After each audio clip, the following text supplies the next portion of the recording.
सभी को नमस्कार, गुड इवनिंग। एक छोटा सा सेशन है, सिर्फ 10 मिनट बात करेंगे और बहुत टू द पॉइंट बात करेंगे, सटीक बात करेंगे हम लोग। 2 दिन में शिक्षा मंत्री जी के बयान के बाद और बहुत सारे न्यूज चैनल के रीट को लेकर बयान के बाद बहुत सारे मैसेज थे और मुझे लगा कि शायद मेरे इस 10 मिनट के सेशन से बहुत सारे बच्चों का बहुत बड़ा संदेह दूर हो जाए। उद्देश्य केवल एक है, आप लोगों की एकाग्रता को बनाए रखना, आप लोगों के संशय को समाप्त करना। एक छोटी सी कहानी से अपनी बात प्रारंभ करूंगा। 2 दोस्त थे और जंगल में भटक गए। एक दोस्त था संशयवादी, एक दोस्त था आस्तिक और विश्वासवादी। जंगल में घनघोर अंधकार था, खतरनाक जानवर थे, मारे जाने का डर था और उसी समय मौसम बेहद खराब हो गया। जो संशयवादी था वो ये बार बार सोच रहा था कि हम जंगल में भटके क्यों, भटके तो ये खतरनाक जानवर क्यों, खतरनाक जानवर के बाद ये मौसम क्यों खराब, मौसम खराब तो ये बिजली क्यों कड़क रही है। और वो हर बात के ऊपर संशय कर रहा है, विचार कर रहा है, क्यों, क्या और कैसे में उलझा हुआ है। दूसरा जो दोस्त था वो बड़ा विश्वासवादी और आस्तिक था। जैसे ही जोर से बिजली कड़कती और बारिश की बूंदें होती, उस बिजली, कड़कती बिजली की उस रोशनी में वो विश्वासवादी, वो आस्तिक दोस्त रास्ते की तरफ भाग जाता और उस रास्ते को खोज लेता।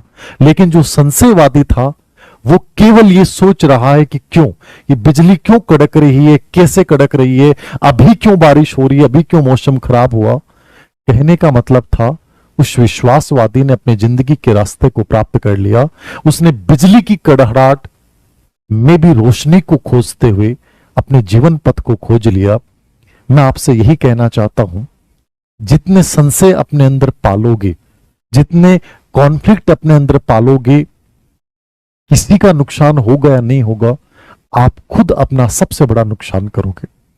ग्रेड 3 की तैयारी करने वाले बच्चों का एक बहुत बड़ा वर्ग है और एक वो वर्ग है जो बीएसटीसी करके आया है, बीएड करके आया है।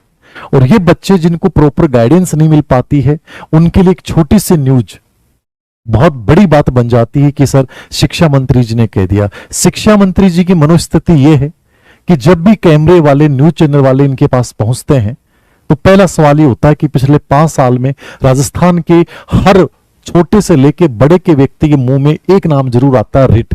और वो पूछते हैं साहब रिट के बारे में क्या विचार है। अब शिक्षा मंत्री जी कैमरों को तो हटा नहीं सकते कि अरे भागो भाई, तो वो कोई ना कोई बयान जरूर देते हैं और वो बयान देने के बाद पूरा हाईलाइट होता है और वो बयान हाईलाइट होते होते विभिन्न प्रकार के सोशल मीडिया के माध्यम से, विभिन्न ग्रुप्स के माध्यम से उस आम बच्चे तक पहुंचता है जो किताब लेके बड़ा एकाग्रचित होके रिट या ग्रेड 3 की प्रिपरेशन कर रहा है और वो विचलित हो जाता है कि सर होगा क्या। फिर बहुत सारे मेरे जैसे कई यूट्यूबर हैं, वो वीडियो बनाते हैं, कोई ये बोलता है, कोई ये बोलता है, तो उससे कंफ्यूजन और बड़ा हो जाता है। अब बच्चा बेचारा क्या करे। मैं तुम्हें एक ही राह बताऊंगा, संशयवाद को छोड़ देना, विश्वासवाद को अपनाना। भर्ती प्रक्रिया में कितने क्या बड़े बदलाव होंगे कोई नहीं जानता। 4 जून के बाद तय होगा कि क्या होगा। 4 जून के बाद सेंटर में ये सरकार रिपीट होती है कि नहीं होती है। रिपीट नहीं होती है तो परिदृश्य बहुत अलग होगा, रिपीट होती है तो क्या परिदृश्य होगा, शिक्षा मंत्री जी रहेंगे, नहीं रहेंगे। और राजस्थान में वर्तमान में यदि कोई सबसे अधिक जहां नीतियों के निर्माण में सबसे कोई आगे है तो राजस्थान में मुख्य सचिव, वो ज्यादा डिसाइड कर पा रहे हैं।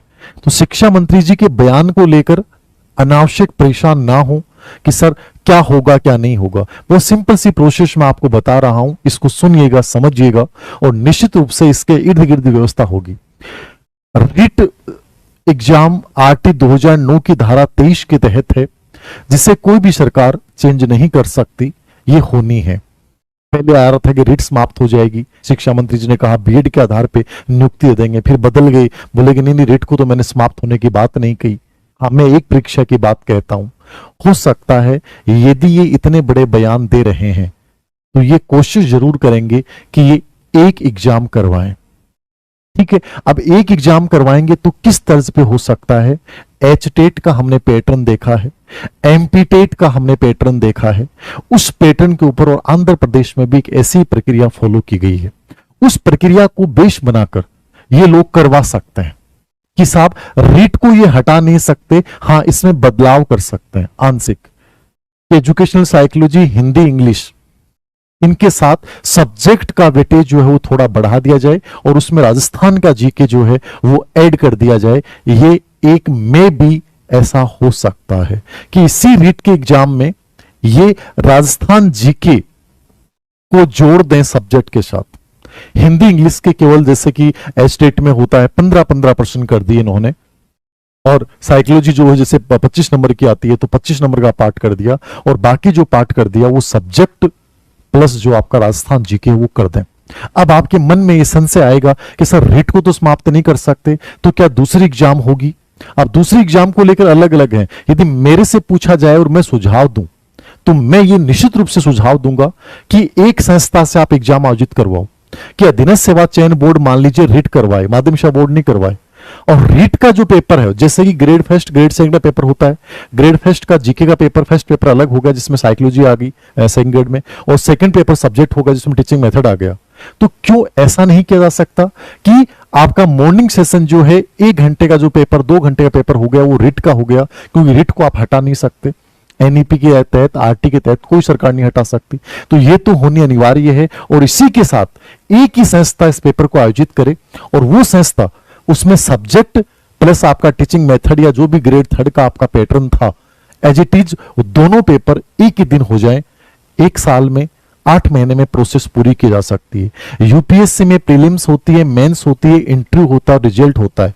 जब यूपीएससी इतनी बड़ी प्रोसेस को 1 साल में कर सकती है तो ये बहाना क्यों बना रहे हैं कि साहब 2 एग्जाम होने से प्रक्रिया बहुत देरी हो जाएगी। बहुत सारे बच्चे कहेंगे सर कोचिंगों को फायदा होता है। भाई कोचिंग करने के लिए कहता कौन है आपको? सेल्फ स्टडी कीजिए ना, ऐसी क्या चीजें जो आप खुद नहीं कर सकते। तो ये आरोप प्रत्यारोप लगाना अलग चीज है, लेकिन जहां तक 2 पेपर होते हैं वो एक बेहतरीन अवसर होता है उन प्रतिभाशाली बच्चों के लिए जो वास्तव में बहुत मेहनती हैं और टीचर बनने की योग्यता रखते हैं। ये मेरा सुझाव है और मैं कोशिश करूंगा कि सुझाव वहां तक पहुंचे कि एक संस्था इस पेपर का आयोजन करवाए। अधीनस्थ सेवा चयन बोर्ड या जो भी है वो एक पेपर आपका रीट आप हटा नहीं सकते, तो रीट के साथ आप एक सब्जेक्ट और जीके का पेपर जो है वो अलग कर दें। अब वेटेज के तहत आप ये कर सकते हैं कि भाई रीट के आपने 30% नंबर जोड़ दिए और 70% आपने उस पेपर के जोड़ दिए, ऐसा किया जा सकता है। या दूसरा जो मैंने बताया कि सरकार की मंशा क्या है, ये मैंने एक सुझाव दिया है कि इन चीजों की हमें मांग करनी चाहिए कि पेपर का लेवल ऐसा हो जिससे कि ईमानदार बच्चे के साथ जस्टिस हो। और कोचिंग करना कोई जरूरी नहीं होता है बेटा, सेल्फ स्टडी के माध्यम से आप किसी भी कंपटीशन को निकाल सकते हो। यूपीएससी तक को लोग निकालते हैं। और ये मैंने कल परसों हमारा कल के बैच की जो मेरा जयपुर साइकोलॉजी का बैच चल रहा है पर्सनल बैच, तो जयपुर साइकोलॉजी पर्सनल बैच में मैंने एक प्रतिभा को बुलाया था, ईश्वर जी को, उन बच्चों को पता है, उन्होंने कहा था कि मैंने यूपीएससी की कोई कोचिंग नहीं ली। अब यूपीएससी की कोचिंग बिना कोचिंग के बच्चा यूपीएससी में सिलेक्ट हो जाता है। तो ईमानदारी से यदि किसी एक एग्जाम को लेकर सही तरीके से यदि आप करते हैं तो उसके साथ बहुत सारी भर्ती प्रक्रियाएं अपने आप निकल जाती हैं। थर्ड ग्रेड के साथ सेकंड ग्रेड, ग्रेड फर्स्ट की तैयारी हो जाती है, ग्रेड फर्स्ट के साथ DSSB KVS की तैयारी हो जाती है, ग्रेड सेकंड के साथ आपकी रीट थर्ड ग्रेड सब तैयार हो जाता है। तो कहने का मतलब है सही तरीके से किया जाए तो किया जा सकता है। तो संशय को छोड़िए। यदि भी ये सुझाव मैं दे रहा हूं कि एक नोटिफिकेशन जारी हो रीट का प्लस आपके सेकंड सब्जेक्ट का जो पेपर हो उसका, ठीक है, ये एक बेटर सुझाव हो सकता है, सरकार को भेजा जा सकता है। मैं अपने लेवल पे तो हो सकता है हम प्रयास करें कि ऐसा कुछ हो कि एक सिस्टम हो, बढ़िया प्रोसेस को अपनाया जाए। बाकी सरकार जो सोच रही है वो मैंने आपको बता दिया कि रीट बेस पे। अब रीट बेस में क्या हो सकता है, ये आंशिक संशोधन कर सकते हैं। जो मैं जहां तक समझ रहा हूं वो आंशिक संशोधन यही हो सकता है कि जैसे मैंने कहा MP टेट, एस स्टेट, आंध्र प्रदेश, इन लेवल पे, भाई एस स्टेट में तो PGT लेवल पे भी लागू कर दिया और ये तय है कि KVS इस बार डेमो शुरू हो गया KVS में, तो वो चीजें सब लागू होनी है। आने वाले समय में REET grade second grade first के लिए भी लागू होनी है। केवल एक ग्रेड सेकंड और एक ग्रेड फर्स्ट जो फिलहाल मई जून जुलाई, जब भी 4 जून के बाद स्थिति ज्यादा क्लियर हो जाएगी, बाकी भर्ती 100% आ रही है, वो एक पुराने पैटर्न से होंगी। बाकी आने वाले समय में 2025 में जो विज्ञापन नए आएंगे वो निश्चित रूप से न्यू एजुकेशन पॉलिसी के तहत होंगे और वो प्रक्रिया पूरी करनी होगी। तो ज्यादा संशय नहीं रखें, मैं आपको यही राय दूंगा, ग्रेड थर्ड की जो गंभीरता पूर्वक बच्चे प्रिपरेशन कर रहे हैं उनको मेरा सुझाव है कि चाहे मैं बोल रहा हूं चाहे कोई और बोल रहा है, मेरा इस वीडियो को बनाने का उद्देश्य केवल इतना सा था कि आप कोई भ्रमित होने की कोई कोशिश नहीं है। रीट की जो जो दो चार चीजें हैं, आपको 6 से लेके राजस्थान बोर्ड की जो किताबें हैं, एनसीईआरटी की जो अपनी किताबें हैं, उनको आपको पढ़ना जारी रखना चाहिए। राजस्थान जीके को आप साथ साथ तैयार करते रहें। एजुकेशनल साइकोलॉजी और टीचिंग मेथड को अपना स्ट्रॉन्ग पॉइंट बना लें और बाकी चीजों को एक बार छोड़ दें।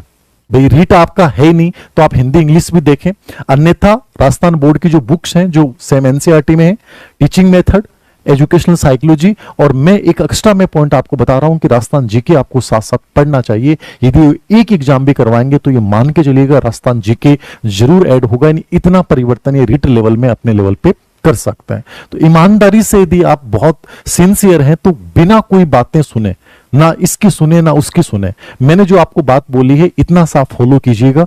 जो भी परिवर्तन होगा उस परिवर्तन में आप बहुत बेहतर परफॉर्मेंस कर पाएंगे। ये ग्रेड थर्ड टीचर भर्ती की प्रिपरेशन करने वाले हर बच्चे के लिए मेरा सुझाव है। सब्जेक्ट, साइकोलॉजी, टीचिंग मेथड और अपना राजस्थान जीके, इनको अपना स्ट्रॉन्ग पॉइंट बनाते हुए, चाहे आप कोचिंग कर रहे हैं नहीं कर रहे हैं, ये दोनों चीजें अलग अलग हैं। दूसरा सवाल बहुत सारे बच्चों का था कि सर आज जैसे चूरू संघ ज्वाइंट डायरेक्टर का एक आदेश वायरल हो रहा था, मैंने आपको पहले भी बताया था कि एक मीटिंग प्रस्तावित थी, आज मुझे आइडिया नहीं पता क्या हुआ उसमें। ये ऑलरेडी पहले से चली आ रही प्रोसेस है कि खाली पदों के लिए और आने वाले सेकंड ग्रेड की भर्ती, क्योंकि साला दर्पण के अनुसार मैंने टेलीग्राम पे एक न्यूज डाली थी, ग्रेड सेकंड के पद सबसे अधिक खाली हैं। तो इतने सारे पद खाली हैं, आपको पता है भर्ती 100% आनी है। 2 महीने लग जाएं, 4 महीने लग जाएं, धीर सिंह सर आप तो हमेशा कहते हो पॉजिटिव हो कि आएगी आएगी आएगी, कब तक हम माने? जब तक आ नहीं जाए तब तक कैसे माने? तो बेटा ये है कि आप चाहे कितना भी समय बर्बाद कर लो, ये जो चीजें हैं, प्रोसेस हैं, वो होती रहेगी। मैं ये नहीं कहता कि आप सब कुछ छोड़ के आ जाओ। आप प्राइवेट जॉब कर रहे हैं तो आप छोड़ के जयपुर बैठ जाओ और तैयारी करो, मैं ये नहीं कह रहा। आप जॉब के साथ प्रिपरेशन कीजिए, आप 5 घंटे निकालिए, 4 घंटे निकालिए, लेकिन ग्रेड फर्स्ट ग्रेड सेकंड का विज्ञापन 100% आएगा और 4 जून के बाद स्थितियां ज्यादा क्लियर होंगी कि रियल में क्या परिदृश्य में बदलाव होता है। 4 जून से पहले कुछ भी कहना गलत होगा, लेकिन 4 जून तक आप ये सोचें कि सर 4 जून के बाद हम पढ़ाई शुरू करें, नहीं। आप जिस पैटर्न में पढ़ रहे हैं उसमें पढ़ते जाएं। Grade first grade second old pattern जो था आपका उसी पैटर्न के अकॉर्डिंग हो रही है। ग्रेड थर्ड वाले बच्चों के लिए मैंने जो आज बात बोली है उस चीज को फॉलो कीजिएगा, आपको कहीं नुकसान नहीं होगा, आपको फायदा ही फायदा है। बाकी जितने मुंह हैं उतनी बातें हैं। शिक्षा मंत्री जैसे बयान बदलते हैं वैसे हर व्यक्ति कोई न कोई नई चीज आपको जरूर बताएगा। तो ये मेरा एक सिंसियर बच्चों के लिए एक छोटा सा सेशन था। उम्मीद करता हूं कि आप इस चीज को समझेंगे और समय की नजाकत को समझते हुए जैसे भी जिस परिस्थिति में है, आप जॉब कर रहे हैं और कुछ कर रहे हैं, कहीं भी कर रहे हैं, आप नियमितता के साथ 4 से 5 घंटे निकालिए, निरंतरता के साथ आगे बढ़िए, जो आपको बनना है उसकी क्लियरिटी के साथ आगे बढ़िए। निश्चित रूप से 2025 आपका बहुत बेहतरीन होगा, क्योंकि 1 साल आपके पास है। हम सबको पता है अप्रैल मई से पहले कुछ नहीं होने वाला। भर्तियां, एग्जाम, विज्ञापन जब भी आते हैं तो अप्रैल के बाद 2025 के बाद ये भर्तियां होंगी, लेकिन इस समय को बहुत अच्छे से इन्वेस्ट कीजिए। मेरा आप सबसे मेरा सुझाव मान लीजिए, मेरा निवेदन मान लीजिए, आप कुछ भी मान लीजिए। मुझे जो लगा मैंने वो चीजें बताई हैं और बाकी बहुत बड़ा नॉलेज मुझे भी नहीं है, बस थोड़ा सा चीजें चर्चा करता रहता हूँ, शिक्षा विभाग के लोगों से भी बात करता रहता हूँ कि क्या चल रहा है, कोई प्रोसेस है क्या है। जो सुझाव मेरे को मिलते हैं उसके अकॉर्डिंग मैं आपके साथ शेयर कर देता हूँ। कोई विशेष सवाल हो तो बताएं।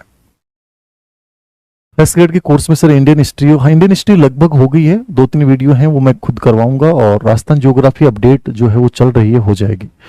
Thank you sir. क्या करें राजस्थान जी के, क्या करें सर फर्स्ट ग्रेड कोर्स में? हाँ बता दिया मैंने राहुल जी आपको, हो जाएगा कंप्लीटली। आप लोगों को जो डाल रखा है वो कंप्लीटली पढ़ लें, बाकी ग्रेड फर्स्ट का कोर्स बहुत अच्छे से हर चीज को करवा दिया हमने। विशेष शिक्षक भर्ती का भाई मुझे अभी कोई नॉलेज नहीं है, और बताएं कोई विशेष बात हो तो आप। और जो बच्चे एलिजिबल नहीं हैं वो सीईटी के लिए जरूर करें। मैं सीईटी को लेकर एक छोटा सा वीडियो बना दूंगा कि सीईटी के लिए बेहतर क्या हो सकता है। जो शिक्षक भर्ती में इंटरेस्ट नहीं लगते उन बच्चों को सीईटी की प्रिपरेशन करनी चाहिए। और बहुत ईमानदारी की बात यही है, एक भर्ती को ढंग से कर लो, उसके साथ दूसरी अपने आप हो जाएगी। ये मत सोचना कि ग्रेड फर्स्ट कर रहा हूँ, ग्रेड फर्स्ट ढंग से कर रहे हो तो सेकंड ग्रेड भी हो रही है, थर्ड ग्रेड भी हो रही है। थर्ड ग्रेड कर रहे हो तो सेकंड ग्रेड भी हो रही है, सेकंड ग्रेड कर रहे हो थर्ड ग्रेड भी हो रही है, मतलब चीजें जुड़ी हुई हैं।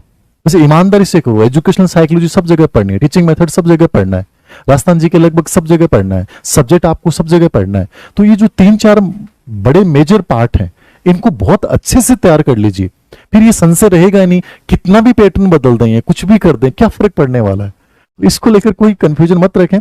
तो मेरी तो ये है जो मैंने आपको बताई है कि थोड़ा रेट में आंशिक परिवर्तन कर सकते हैं, एमपी टेट एस्टेट की तर्ज पे परिवर्तन कर सकते हैं, यदि एक एग्जाम करवाते हैं। मेरा ये सुझाव था कि यदि 2 एग्जाम करवाते हैं, 2 पेपर करवा लें, एक संस्था करवा लें, आप जैसे कि ग्रेड फर्स्ट ग्रेड सेकंड के 2 पेपर करवाते हैं वैसे करवा लो, वो एक बेटर सुझाव हो सकता है। अब सरकार मानती है कि नहीं मानती है, ये इनके लेवल पे डिपेंड करता है। और कोचिंग को लेकर मेरा सुझाव ये था कि आप सेल्फ स्टडी भी कर सकते हैं, कोई कोचिंग ज्वाइन करने आपको आवश्यकता नहीं है, बस अच्छी किताबों के साथ, अच्छे अनुशासन के साथ आगे बढ़ें, सकारात्मकता के साथ आगे बढ़ें, जो भी पार्ट टाइम जॉब आप कर रहे हैं उसके साथ आगे बढ़ें। सब चीजें आसान है, हो जाएंगी, आसान नहीं है तो अनावश्यक रूप से परेशान होने की आवश्यकता नहीं है। थैंक यू वेरी मच आज के सेशन के लिए, थैंक यू।